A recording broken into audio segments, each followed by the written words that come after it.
اسد نے اس کے کان میں سرگوشی کی تھی۔ انشا کے چہرے کا رنگ اڑا تھا۔ اسد نے پیچھے ہو کر دلچسپی سے اس کے بدلتے رنگ کو دیکھا تھا۔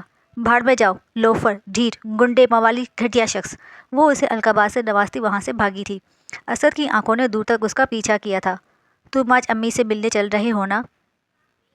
حورین نے کلاس سے باہر آتے ہی پوچھا تھا۔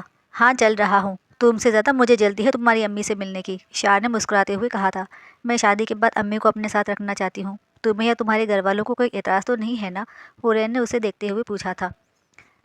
یہ کوئی اعتراض کرنے والی بات نہیں ہے، بلکہ مجھے خوشی ہوگی کہ وہ ہمارے ساتھ رہیں گی۔ شاہ کی بات پر حورین نے گہرا سانس لیا تھا۔ تھینک یو شاہ، میں امی کی وجہ سے بہت پریشان تھی کہ وہ اکیلی کیسی رہیں گی۔ تم نے میری مشکل حل کر دی، حورین نے خوش ہو کر کہا تھا۔ تمہاری خوشی کے لیے میں کچھ بھی کر سکتا ہوں میری جان، بس تم مسکراتی رہا کرو، باقی سب میں سنبھال لوں گا۔ شاہ نے اسے دیکھتے ہوئے کہا تھا۔ امی گھر پر ہمارا ویٹ کر رہی ہیں، چلو چلتے ہیں، حورین نے ٹائم دیکھتے ہوئے کہا تھا۔ اوکے چلو، شاہ نے اس کا ہاتھ تھام کر کہا تھا اور اپنی گاڑی کی طرف آیا تھا۔ میں رکشہ میں آ جاؤں گی، شاہ نے کار کا دروازہ کھولا تبھی حورین نے کہا تھا۔ ویڈیو پسند آئے تو ویڈیو کو لائک کریں اور کمنٹ کر کے بتائیں کہ آپ کو ہماری ویڈیو کیسی لگی، اور اگلی قسط کے لیے ہمارے چینل کو سبسکرائب کریں۔ Thanks for watching.